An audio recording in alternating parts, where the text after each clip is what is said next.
Good evening. I'm Errol Lewis, political anchor here at Spectrum News New York 1. We're less than 1 week away from the New York primary for Congress, as well as state Senate and Assembly, and there's a race for Queensborough president as well. Now, the people elected to these positions will be grappling with a major public health crisis, as well as calls for police reform and much more. Over the last few weeks, New York 1 has been holding debates in some of the most high-profile races. Tonight, we bring you a Democratic primary debate for New York's 10th Congressional District. Let's take a look at this district. As you can see, it stretches across Manhattan and Brooklyn and includes much of the West Side, as well as Borough Park and Sunset Park. The seat is currently occupied by Jerry Nadler, who has represented the district since 1992.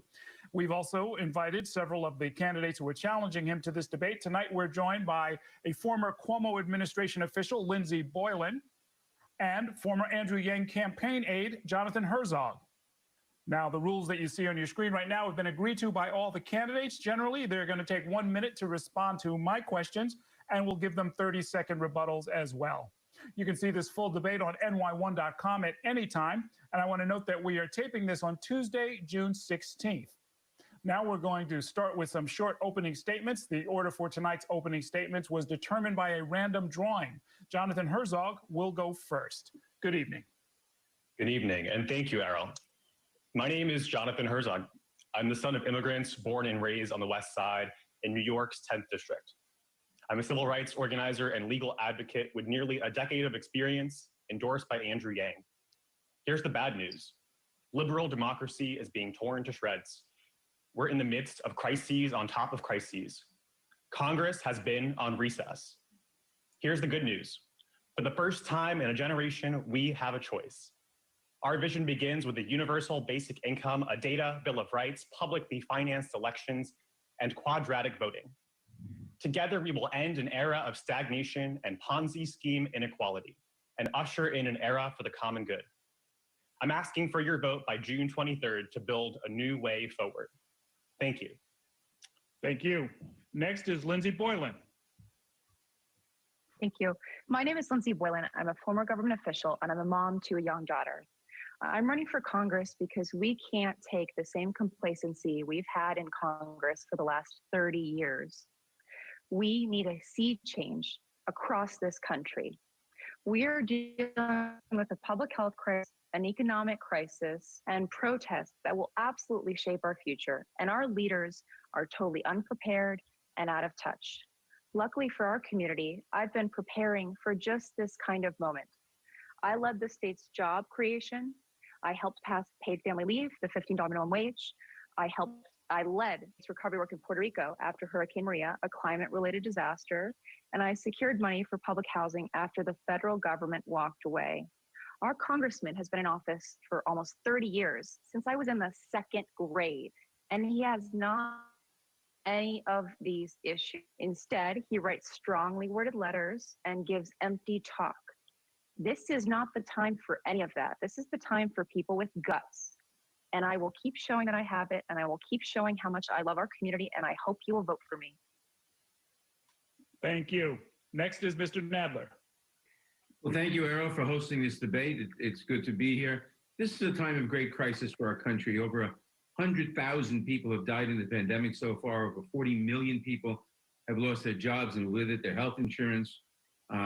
George Floyd was murdered in the latest episode of police brutality, showing the systemic racism that we continue to suffer from. And we have a president in Trump who is totally unfit to be president and is a totally immoral person. But we have to work together because defeating Trump is not enough. We have to work together to assure social justice, to make sure that Black lives matter, to restore people's jobs and health care, to deal with our climate crisis that threatens all of us. And that's why I've been leading the fight for all of these things for many years. And I hope that my constituents will enable me to continue leading these fights for another 2 years. Thank you. Okay, thank you. Candidates, our first topic tonight will in fact be criminal justice reform, policing reform. We are, of course, in a time of great upheaval. There are people marching in the streets tonight and every night. I have a two-part question for each of you. One, what public actions have you taken on these issues over the last few weeks? And if elected or re-elected, what would be your top priority when it comes to criminal justice reform? There are a lot of ideas that are out there, ranging from body cameras and transparency to defunding the NYPD. I'd like to hear what your top priority would be. So let's go in the same order. We'll start with you, Mr. Herzog.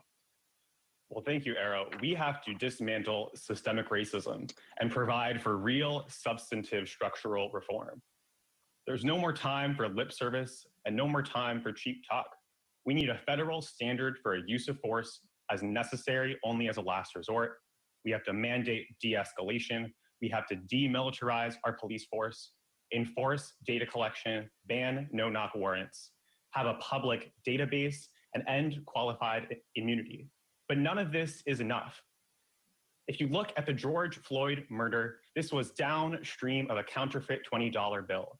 So we need to heed the wisdom of Martin Luther King Jr., who in his last year fought for a guaranteed minimum income for all Americans. The civil rights vanguard of this era is fighting for a guaranteed minimum income for all. Okay, next, Ms. Boylan. Hi, so I've showed up at protests pretty much every day. I'm just one in the crowd because I think that's what I should be, unless I'm needed to speak out, in which case I will. I've never been impressed with what's happening in our community leaders I see leading these efforts. So I just want to say that first and foremost. I have called for the mayor's resignation because he has not led in this moment. I think it's an absolute aberration, his lack of leadership, his lack of push against the PBA, against Pat Lynch, against NYPD. I have called for defunding NYPD. I do not think the Justice Act is nearly enough. And in fact, why would we give more money to the Department of Justice that we are actually saying doesn't know how to use the money when it should be directed elsewhere? So I think our federal government, in addition to our local government, is completely out of whack on this. And it's really unfortunate that the congressman is leading this effort and pretending as if he's been engaged for any amount of time, when in fact, the last thing he did was support a Blue Lives Matter bill. And it's very transparent what he's doing. Before I give Mr. Nadler a chance to respond, I'm curious, you said for the mayor to resign. You know, that would then lead to the public advocate becoming the mayor. Is there something about yes. Jumaane Williams that you think would be better at handling the current situation? No, there's something about Bill de Blasio that I think is incapable of handling the current situation. And happens, you deal with the first magnitude of problems. And that is what we have. We have someone who, in my view, is incapable at even responding in a humane way to de-escalate crises, gas on the flames. And he clearly has no authority in this situation, in my view. And secondly, back in January, I called for NYPD's commissioner and its leadership to be forced to live in the city. There's no reason for our police officers to live somewhere else. It's the opposite of community policing. So I've been on this for quite some time. I'm very supportive of defunding, mainly be redirecting a lot of these resources to mental health support. And again, I absolutely call for the resignation of the mayor. Failed us at so many levels, at the very basic level, in failing to de-escalate this situation and making New Yorkers feel that not only have they not been heard, but the police department is absolutely able to run amok in absolutely every way. Got it. Mr. Nadler. Well, I've been very involved in these, in the Black Lives Matter movement and in dealing with systemic racism ever since the days of Amadou Diallo and later Eric Garner. And now as a leader in Congress, I'm one of the chief authors of the Justice and Policing Act, which we just passed out of committee today, in fact. This would ban chokeholds. This would have a national police registry. This would end qualified immunity. This would refund police. It would do just about all the things that the Black Lives people are asking us to do. And I'm going to be leading the fight in the next few weeks against the Republicans who want to have a pale imitation and don't want to do most of what needs to be done to end this plague of police brutality and systemic racism. Now, Errol, I'd like to just add to this, none of this is enough. The average net worth of a Black household is 1/10 that of a white household. Black moms are 3 times more likely to die from childbirth. And people of color will be a majority by 2043, but the median net worth of a Black family is expected to be 0 by 2053. This is before the pandemic, before COVID, where now nearly half of all Black households think they will not be able to make rent. When America catches a cold, the saying goes, Black people get the flu. It turns out in 2020, when America catches COVID, Black people are nearly 2.5 times more likely to die than white folk. And this is part of a legacy of structural racism, of redlining, and of disparate impact and chronic illnesses.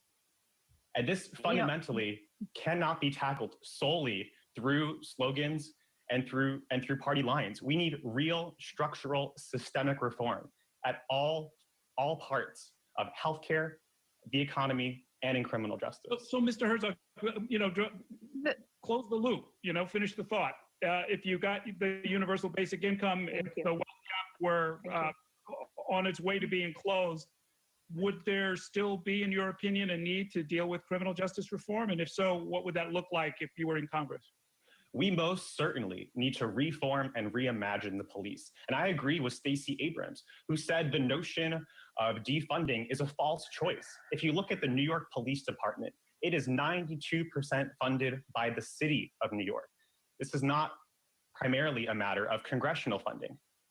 So what happens when you defund public services is they end up being privatized. We have to unbundle and separate, demilitarize, and unarm, because most of police contact with civilians is actually in the context of traffic citations. The police right now serve as traffic patrollers, as tax collectors, as social workers, and as a paramilitary force. So we have to unarm, demilitarize, and make sure that in the near 20 million instances where police are contacting civilians in the context of mental health, of a medical circumstance, or primarily in traffic accidents, we have a separate force that is unarmed and demilitarized. Okay.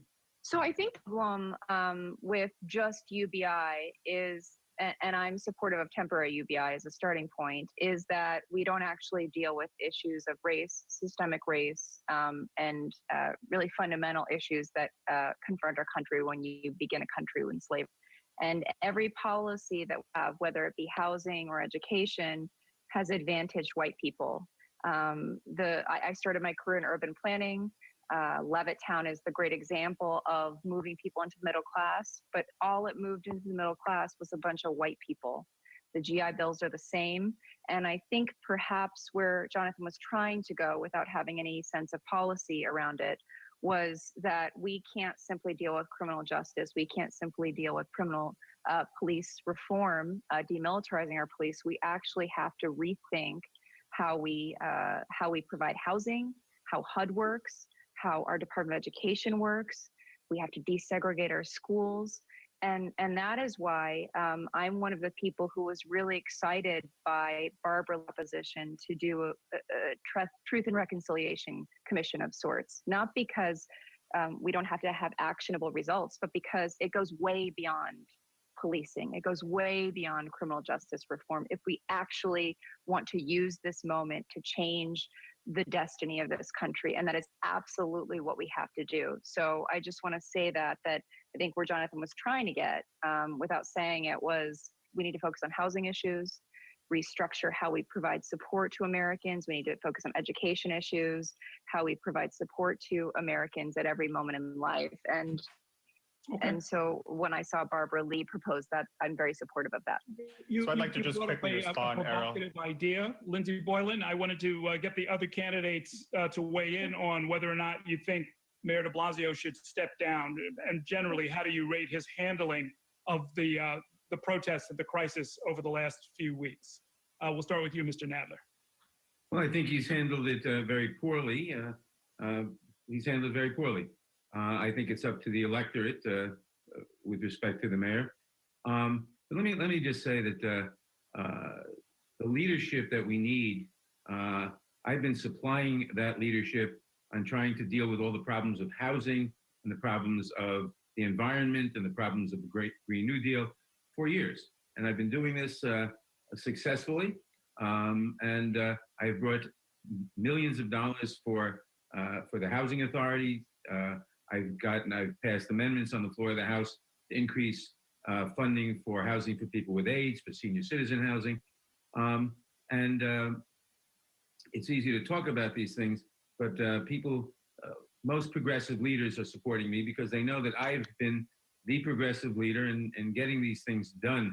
And that's why progressive leaders like Elizabeth Warren and Alexandria Ocasio-Cortez and the New York Times are supporting my candidacy for re-election. And I'm very proud of what we've been doing and will continue. Okay, Mr. Herzog, should the mayor resign? Thank you. I think that is up to the mayor, and he's not handled this well. But I'd like to just respond to Ms. Boylan's point and really look to the civil rights leaders. Nelson Mandela said, "No one is born hating another person because of the color of their skin. People must learn to hate. And if they can learn to hate, they can be taught to love." And Martin Luther King Jr. said, "The evils of racism, of economic exploitation, and of militarism are intrinsically tied. If we are to unravel and combat one, we must unravel and combat them all." So we need to fundamentally restructure and reform from the bottom on up. And slogans will not suffice. Lip service will not suffice. We need true, substantive, systemic, and structural reform to move us forward. Okay, candidates, everybody stand by. It is time for a short break. We'll be right back with more from this debate for New York's 10th Congressional District in just a minute. Stay with us.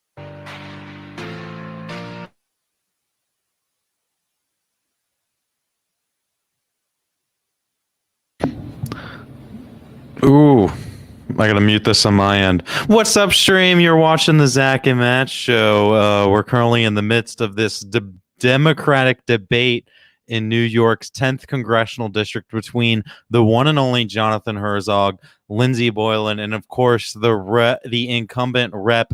Oh, someone said too loud. Jerry Nadler. I apologize for any sound issues. We're currently taking questions in the chat, breaking analysis here as we watch this debate on New York 1. That's right, Sports Wizard. We have Jonathan pulling out the Martin Luther King Jr. quotes. We are currently on commercial break.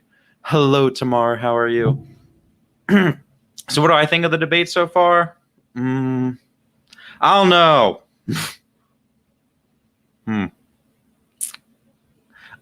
I like how Herzog's looking like directly into the camera. I feel like that's good. Compared to, I guess, perhaps Boylan, like kind of looking around a lot and her internet lag. And Nadler, what he has in the background with all of his posters, that's pretty cool. Perhaps Jonathan could have decorated his background, but too late now.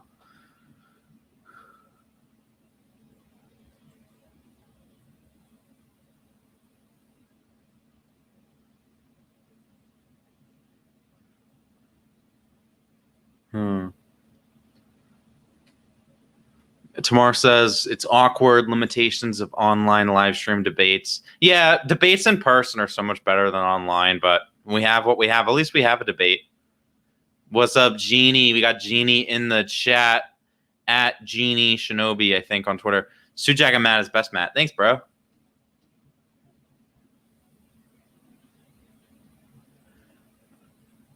Pearson says John looks professional. Yes, I did. No.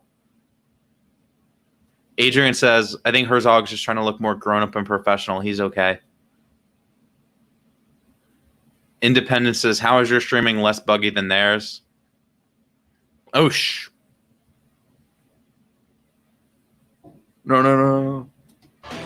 Welcome back to this Democratic primary debate for the 10th Congressional District, which covers parts of Manhattan and Brooklyn. Candidates, I wanted to talk to you about the coronavirus pandemic and the response to it. As New York begins to reopen, there's a major push to reopen as quickly as possible. I wanted to get your views on whether or not we're doing it too fast, fast enough. What would be your priorities in Congress as far as making sure it's done in a way that properly balances public health needs and economic needs as well? Let's start with you, Mr. Nadler. Well, I think that we have to be guided by the public health authorities on how fast we open up and what we do. In Congress, I am guided by the health authorities. But I think some of the most important things we have to do in Congress is what I have been leading the fight on. We have to enable people to stay at home if that is what the health authorities indicate. And to do that, we have to get them replacement funds for the money that they're not getting because they can't go to their jobs. So I have supported and we've provided in the CARES Act lots of money for people to pay the rent with, lots of money for small homeowners to pay their mortgages with. We have to extend that. We passed the HEROES Act a couple of weeks ago. We have to persuade the Republicans in the Senate to pass it too, but this would greatly extend all these things. It would mean that nobody would have to worry about getting evicted, that nobody would have to worry about paying the rent, that nobody would have to worry about paying their mortgages.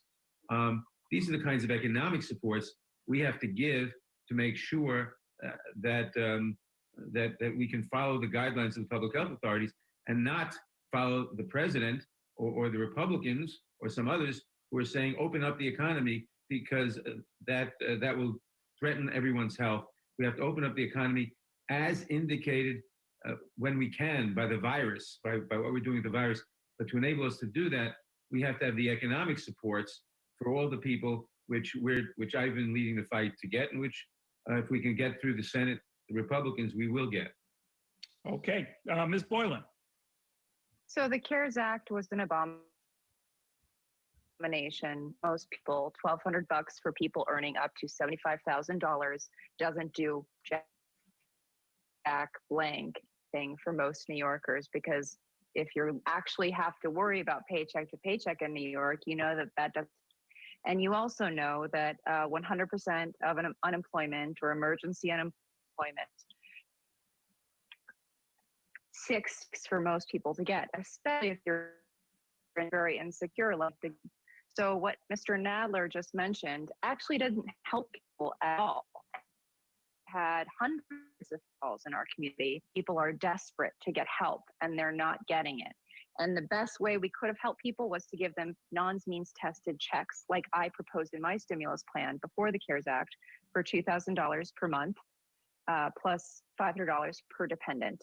Now that's just people on a personal level that could have helped them, and the CARES Act utterly failed on that front. On small business support, it also failed utterly. Small business loans, people like Shake Shack, people like Eataly, people like all these big companies have been able to access and get in front of line to get support. And the smaller firms that don't have the flexibility to actually wait and bring their people back and try to reopen their restaurant all in this short period of time are left hanging. And that's exactly what I'm talking about when I talk about my experience overseeing all of economic development for the state of New York. I don't think we even have seen a bit of how much economic recovery is going to be necessary. And it's really sad that most of our leaders don't even get the pain. Okay. Let me points people are going through. And secondly, if you see what he did with the HEROES Act hasn't been enacted. So this is a great example of when Congressman Nadler talks about things he's done that actually aren't done. Okay, let's give him a chance to respond, Mr. Nadler. Sure. Well, the fact of the matter is that the CARES Act gives people more than 100% replacement for their jobs. That it gives people more than 100% of what they're earning in many cases. The HEROES Act, yes, it has not been successful yet because of the Republicans in the Senate. You know, when you go to Washington as a member of Congress, you're not the only person. You don't go there to get your name on buildings or on bills. You go there to get things done. And we've gotten things done. I've gotten things done. But of course, we have a president who is terrible and a Republican Senate that is terrible. And we are fighting to get some of these things through the Senate. We passed them in the House. The HEROES Act would replace basically replace everyone's income, would make sure that no one got No, it evicted. wouldn't. We do everything No, that it we wouldn't. need done if we can get it through the Senate, and that's a function of the Republicans. Unfortunately, until the election this year, we have to deal with the Republican Senate. Now, Errol, Okay, Mr. Herzog has a disagreement. Go ahead. this is so fundamental because this was the congressman's biggest failure. This was a multi-trillion-dollar bailout to the largest multinational firms, the largest since the 2008 financial crisis, which ushered in this age of impunity, this age of unaccountability, and far left and far right populist politics. Nearly 120,000 Americans are dead, double the number that died in the Vietnam War. 1 in 5 are New Yorkers, and more than 40 million are unemployed.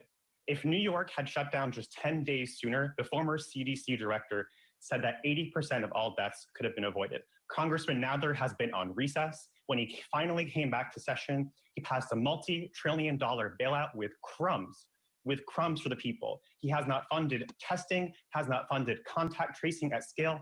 New York got $12,000 per virus case. Nebraska got $379,000. We have not listened to the scientists and the public health experts. In fact, Congressman Nadler has played pandemic politics this entire time. If you look at the first case in New York, the first COVID case, it came online as ballot access for the congressional primary began.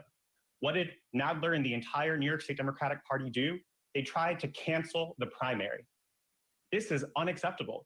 This is politicians denying basic science and common intuition about face masks working and telling New Yorkers until mid-March to ride the subway, ride the bus, all is well. This is an utter and complete failure. Okay, let me give Mr. Nadler a chance to respond. Oh, Well, the fact of the matter is that I almost don't know where to start. We passed legislation to do everything that frankly Mr. Herzog is talking about. The Republicans haven't. That's simply false. You've been on recess, Congressman. I didn't interrupt you, sir. The Republicans haven't passed it. One congressman is one congressman. I am not the dictator. I cannot dictate policy. I can lead. I have led, and we've done what we should do, and we have to get the Republicans to pass it in the Senate. As I said before, the legislation that we did pass replaces 100% of people's income. The problem is it does it for a short time period, and we have to extend that through the HEROES Act, which we are doing if the Republicans will pass it. Okay, Ms. It's Boylan, just real simply quick. false. I just want to say that when the congressman said that all people's needs were taken care of with unemployment, he's clearly not talking to his community, because in many cases, the bottleneck to actually get access to unemployment has been 6 weeks, has been 8 weeks, has been enough to give people heart attacks, has been enough to give people mental health crises because they haven't been getting the help they need. And it's just so apparent to me, and I think anyone who's listening to this, that he clearly has no idea what his community is going through. Well, we have passed this legislation. The Trump administration, in administering it, is not doing it. If the administration would... No. You passed the legislation and you just said it was great. You just said the legislation was great. No, you just said the legislation was great. So stick with your vote. Did you have anything else, Mr. Nadler? We're going to move on. The legislation is great. We can't be held responsible for the Trump administration maladministering it. Okay, stand by, candidates. Now it is time for the cross-examination. That's when each candidate gets a chance to ask one question of one rival. We're going to start with you, Mr. Herzog. Thank you, Errol. Congressman Nadler, we've entered a new Great Depression under your watch.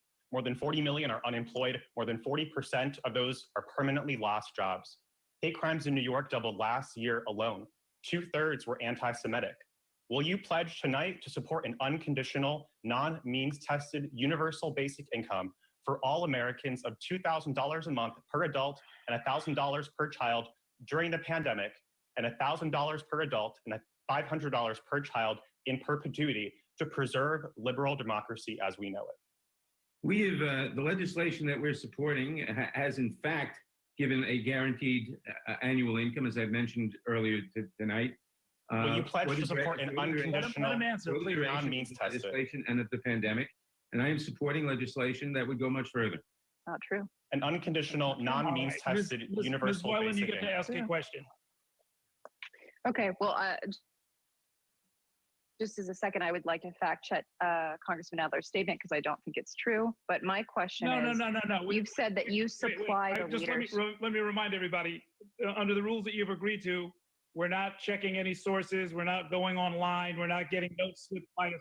Okay, that's fine. Okay, perfectly fair. Thank you, Earl. So, Congressman Adler, tonight you said that you supply the leadership, and you've talked about all of these women that you've assembled as tools to support you. And then you also said that you can't be held responsible for what the president does and why we haven't seen any change. So which is it? Are you responsible, and do you have power, or do you have no power and you are not responsible? Please answer. I'm responsible for doing everything that a congressman, which is the office I was elected to do, can do. This country is not a dictatorship of one congressman. We can do certain things. We have to fight the Republicans in the Senate. We have to fight the president. I have accomplished a lot. We've succeeded in getting a lot done that I've mentioned. We have not succeeded in getting a lot done because the president is a fool, and he's not the president I want, because the Senate is not the Senate I want. Okay. Mr. Nadler, you have a chance to ask a question of one of your opponents. I'll ask Ms. Boylan. One of the problems we have in this country, obviously, is the climate crisis. Too much carbon dioxide in the air, too much causing asthma in New York and elsewhere. And one of the major sources of pollution and of climate change are the gases emitted by trucks. And I have been leading the fight for years to replace these trucks in the New York area with rail freight, which is much more environment friendly, much less polluting, much more a part of a Green New Deal.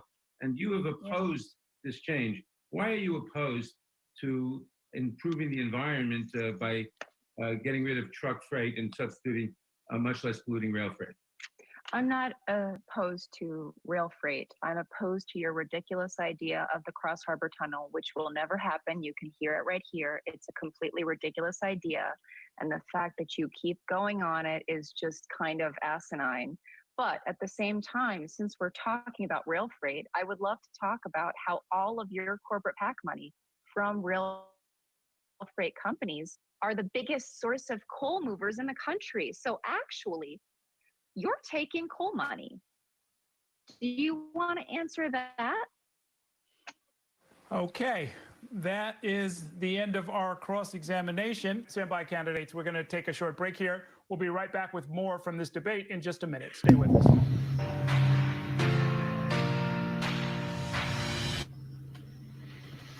And of course, while you wait during the commercial break, you are stuck with me, Matt, from the Zach and Matt Show. Welcome. Oops, I can still hear the sound. How is everybody doing? We are currently watching the debate, the Democratic primary debate, the first ever televised debate in New York 10 congressional history. The debate, of course, is between the legendary, the one and only Jonathan Herzog at Jonathan Herzog 5 on Twitter, as well as Lindsey Boylan and Jerry Nadler, who is the current incumbent and chair of the, I believe, is it House Judiciary Committee? That may be wrong. House, oh, sorry, I got to back it up. I know it's loud. House Judiciary Committee. Taffer says, Matt, you look like a creepy version of Tim Pool. I'll take it. Thank you very much, Taffer. Jeanette says, hola, handsome Matt. Hola, Jeanette. I appreciate the compliment. John Smith says, too loud.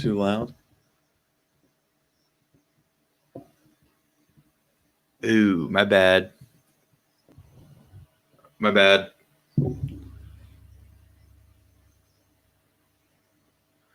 Voltaire says, why is Lindsey Boylan not highlighted? Do you mean like why her name's not in the title or the image? If you're a Lindsey Boylan supporter and you're watching the stream, here on the Zach and Matt Show, we're huge fans of Andrew Yang. And of course, Jonathan Herzog was employee number 6 at Andrew Yang, was endorsed by Andrew Yang. And I'll be honest, completely biased up front. I'm only kind of here for Jonathan Herzog and just watching the debate so far, to me, it seems that Herzog's a much better choice than Boylan. So.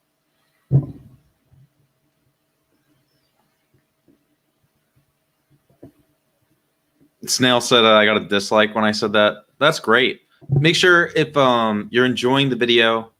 Oh wait, is it back on? Is that the moderator? If you're enjoying the video, make sure you click the like button. If you're not enjoying the video, make sure you hit the dislike button. Oh shit.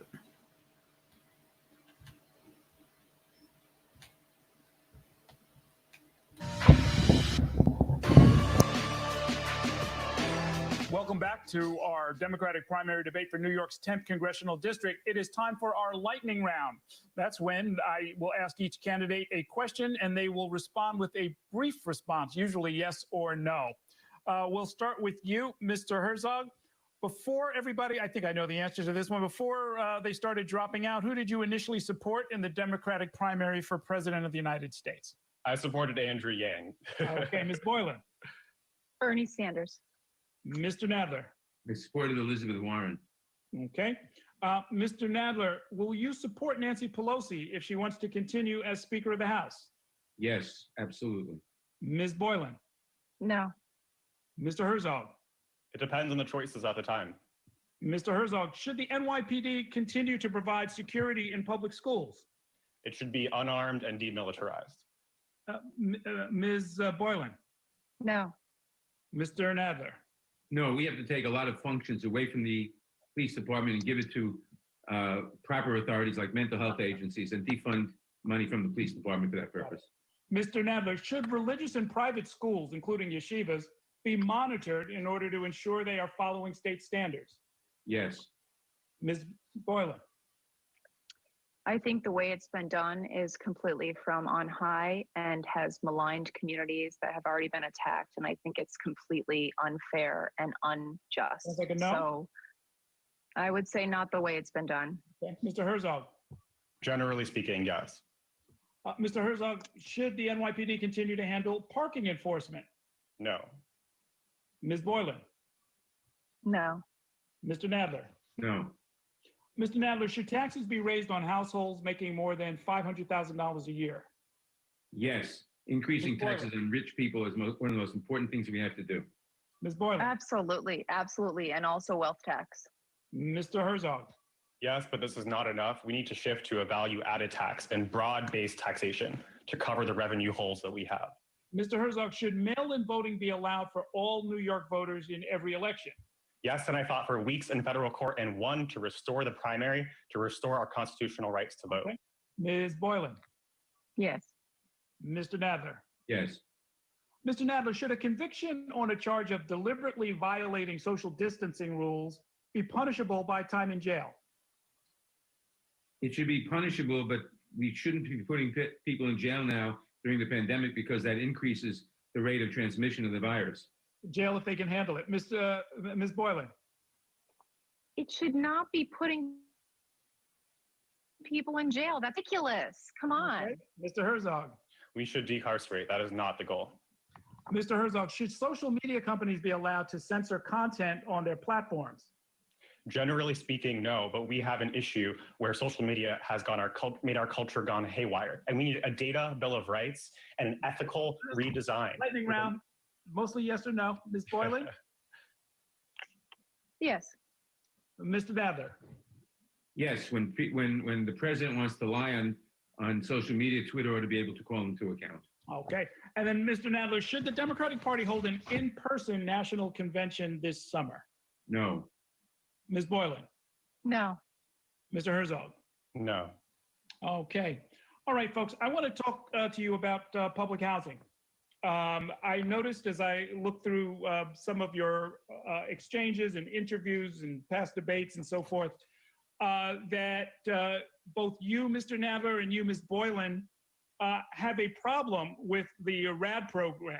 One of the ways that the New York City Housing Authority is attempting to leverage different assets in order to both preserve public housing as public housing, but also raise some of the funds, the badly needed funds, for repairs. My question for all three of you, is if money isn't forthcoming from the federal government and you don't like the RAD program, what would be your path to getting the badly needed funds to get public housing into good working order and ensure its sustainability and viability into the future? Let me start with you, Mr. Herzog. And if you do like RAD, I don't want to put you in the same box as your colleagues, but if you do like RAD, please tell us about that. How should we pay for public housing? For sure. Well, thank you, Errol. I'd actually like to quote you, where you said recently, if it hasn't worked for 30 years, it might not get us there. And that's the reality on the slogans and myths that have been passed around funding affordable housing. What we need is to fundamentally transform the way we generate revenue, and creative financing mechanisms like a common ownership self-assessed tax, which is like a wealth tax that works and involves continuous public auctions, which is actually how we sell licenses to use radio spectrum. It's actually how Facebook and Google and Uber and Lyft sell ad spaces and determine their dynamic pricing. We have to have 21st century solutions to these 21st century crises. And the same old of just saying the federal government's somehow gonna fill in the hole without new creative financing mechanisms simply won't do. Ms. Boylan. I don't even know where to go from that, but my main issue with the RAD program is if it doesn't get us enough money and it doesn't guarantee the future housing, and it's not just to fix the current public housing we have, but it serves that for the next generation. My dad grew up in public housing in Queens. My dad went to college, he met my mom, he had me. That's how things are supposed to work, and they're not working anymore. Last thing I want to do is destroy the community for that happen. If I can't get federal money, then I'm probably not doing a good job as your federal representative, which is one of my issues with Congressman Nadler. He can't seem to get it done. And granted, he's got millions of dollars for the Housing Authority. I got $150 million in my last legislative cycle working for the governor. And one of the biggest ways I knew I had to run against you was that is not anything. That doesn't help anyone. That gives a few people boilers. 600,000 people are living in inhumane conditions in this city, and it is totally unacceptable. And it is getting worse. And I don't accept the premise of the question that there's no way around that, because if there's no way around it, then that is a messed up system. If we have federally created public housing and we have no way to deal with that in a federal solution, then why do we have Congress? Why do we have a federal government? This is ridiculous. And by the way, before the congressman says that I don't know anything about federal government, I was interning on Capitol Hill at 15. I lobbied for civil liberties at 15. No, I knew that's where he's going. He says, well, when you learn about Congress. Let's find out where he's going. Mr. Go Nadler. ahead. Well, we cannot give up on federal funding for housing. And that's why Nita Velasquez and I have sponsored legislation to give $72 billion to public housing. It's why I have succeeded in getting not millions, but billions of dollars over the years for public housing, for HOPWA, for housing for people with AIDS. But we have to keep fighting for this. On the state level, I agree. The state ought to have a wealth tax. For that matter, on the federal level, I support a wealth tax, and I have for quite some time. But the first thing to do to get this kind of funding passed currently on the federal level is to beat the Republicans in November, because they won't vote for it. On the state level, we should be able to do a lot more than we've done right now. Mm-hmm. Okay. All right, candidates. Let me switch to our next and final topic, which is not public housing, but all the rest of the affordable housing that is an issue of such concern throughout your district. What's your best idea that you would give to people who are desperately worried about their rent? And I don't just mean the people who are advocating for a cancellation of rent. If you support that, please say so. But if you've got a different idea about how to get us through this immediate crisis and on to long-term affordability in the district in particular, please let us know about it. Let's start with you, Mr. Herzog. Well, as we've said, We need a universal basic income right now for everyone. 40% of the 40 million plus jobs that have been lost are permanently gone for good. The Fed said we've entered a new Great Depression. And so in addition to a universal basic income and data property rights, we should explore, again, creative financing mechanisms, 21st century ideas like quadratic funding. And what quadratic funding is it's like matching funding, which we're used to in New York City in the context of city council elections, for example, where you match 6 to 1. What we're in, Errol, is a crisis of public goods, public parks, clean air, clean water, basic science research, diplomacy, most digital media, pandemic and disease control. These public goods crises face what's called a free rider problem, which basically boils down to, well, why should I contribute? Because the benefit is so widely distributed, but you incur all the cost. So in quadratic funding, it's a new mechanism where the nth unit of influence would cost you N dollars, and you have a public subsidy pool that will reflect the strength of your preferences. Again, think about the matching mechanism we have in New York City, where we also have ranked choice voting, to make our government more accountable and to make it more open and decentralized, to put people first. Okay, Ms. Boylan. So, it's funny. I'm a woman here. I have a philosopher and a geologist on either side. I just want to put that as an aside. I'm going to write a book about this. But anyways, this doesn't solve everything, but I would love to talk about senior housing because in the COVID crisis, which you mentioned earlier, Errol, the absolute aberration of all aberrations in New York is how many people in nursing homes have died. If it was its own country, our nursing homes in the state, it would lead in deaths. And that is absolutely the fault of state leaders. It's the fault of federal leaders. It's the fault of local leaders. But really, it's the fault of our society and our culture, which doesn't value aging and doesn't provide for people living longer. And so it doesn't get at all your problems, but I'd love to focus on this one. Let me give you a demographic in my district. In our community, all supposedly represent 1 in 5 people by 2030 is going to be a senior. And that contributes heavily to my poverty rate in my community. And no one is either thinking about that from the policy level. Scenes is caregivers, predominantly women. So maybe that's why no one here is wondering about seniors, is dealing with it. And I think one of the most meaningful things we could do is create a 21st century solution for senior housing that includes community access, that includes community health, that includes mental health. And that is what I'm most excited about, in addition to mental health, which you didn't get to talk about, and it's a real passion of mine, as is climate change. But finding a place for seniors, that is our community, and we are nothing for them. It's heartbreaking. This is a society that has completely forgotten how to care for people in their golden years. And that is the thing I'm most excited about. And I'll be launching a plan this week. And this is a great way for me to announce it. So thank you so much, Errol. Okay, Mr. Nadler. Well, there are only 2 things that one can do to increase the supply of housing and to make the supply of housing affordable.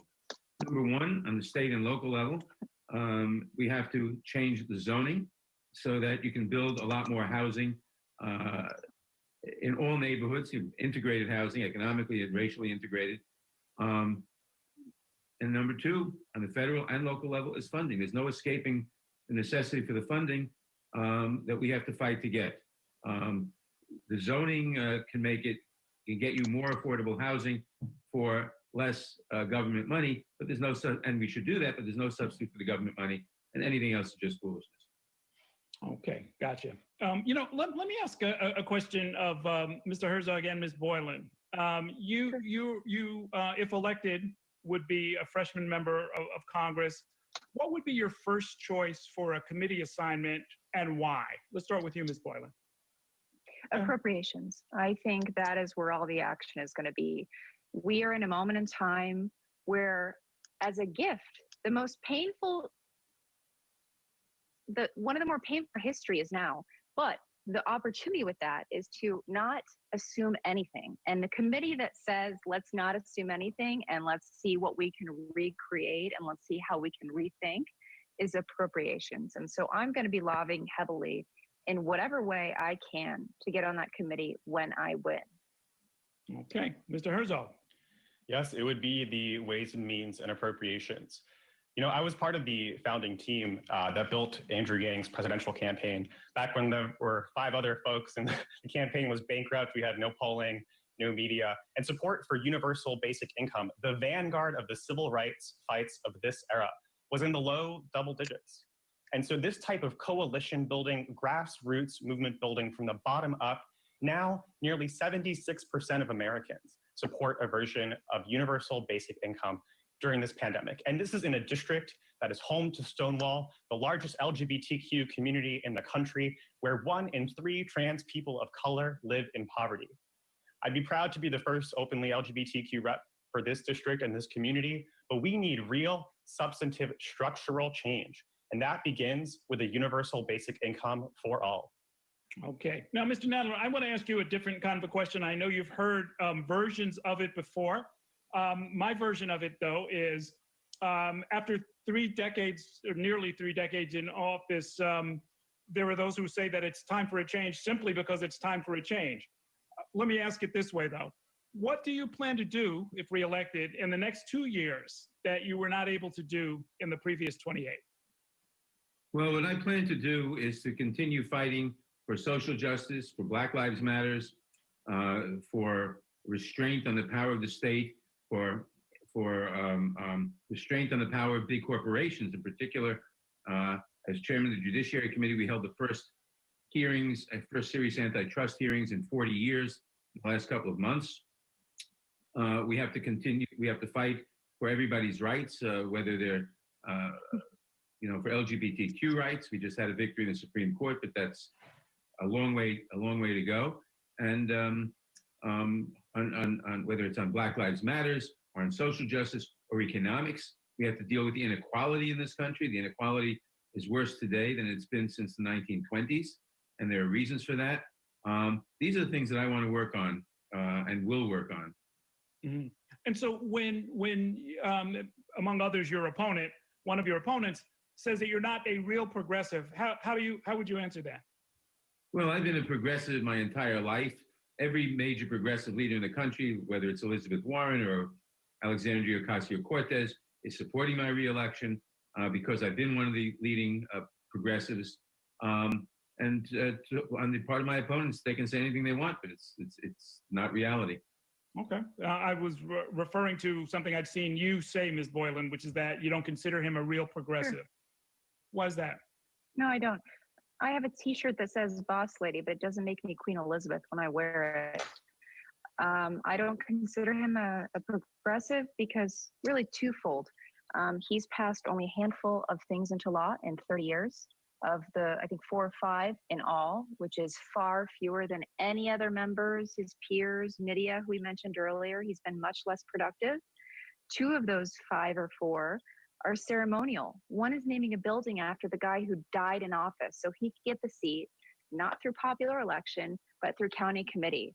And now what he does is use his weight to really screw over other people, like what he did to me and to Jonathan Herzog by declaring us dead in the entire voter file. No, stop, do not, I'm not done.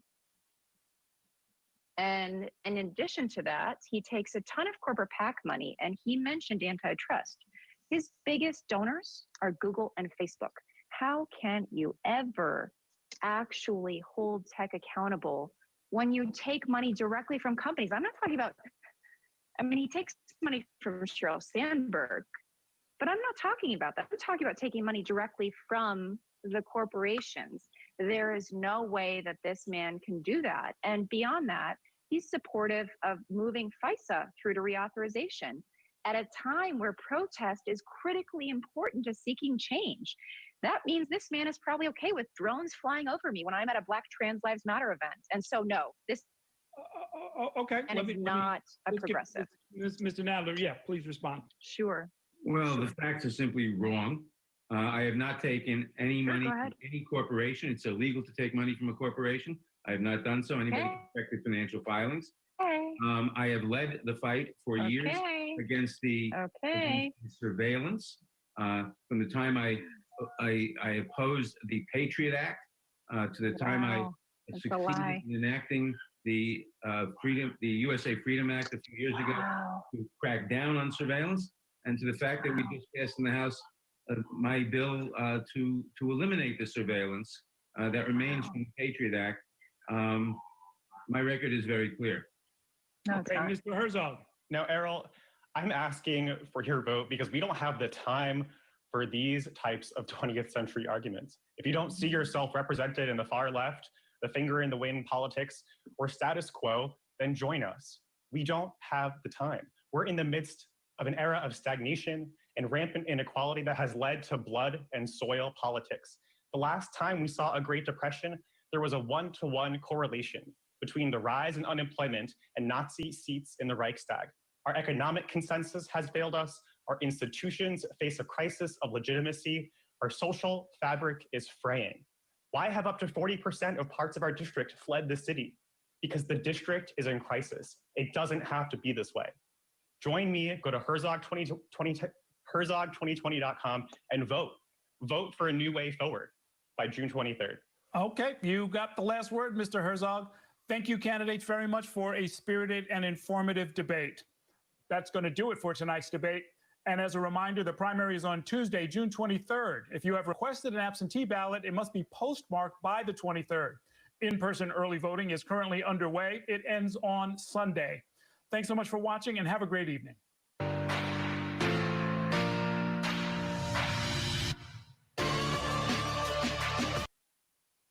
my gosh, what an amazing closing statement from the one and only. Oh, crap. Hello, everybody. What an amazing closing statement from our boy, our man, our dude, Jonathan Herzog 5. Here's what we're going to do right now, stream, before we end here. We are going to all go right now to... Oops. So that's the end of the debate. I hope you guys enjoyed between Herzog, Nadler, and Boylan. But real quick, if I can figure out how to work basic functions on my computer, we got to go. Oops. Hold up. We got to go on Twitter right now. Oh, sorry. Ears. All right. We got to go on Twitter right now. And you got to tweet out hashtag Nadler. Oh, no, wrong one. Herzog Schools Nadler. Tweet. And then you go to Herzog, Herzog 2020.com. And if you live in New York's 10th district, make sure you click request ballot. If you would like to volunteer in phone bank, make sure you click the volunteer button. And most importantly, if you would like to donate, you can donate using ActBlue or cryptocurrency. And we're going to donate right now. How do I see this? Other amount? Yeah. Leave no tip. Oh, crap. I don't want you guys to see this. Oh, no. Okay, good. I got it off the screen. Oh, bet. And there we go. We just donated to the Herzog campaign. Make sure you check it out. Herzog, Herzog2020.com. We're in it to win it. We're going all the way. Yang Gang. See ya.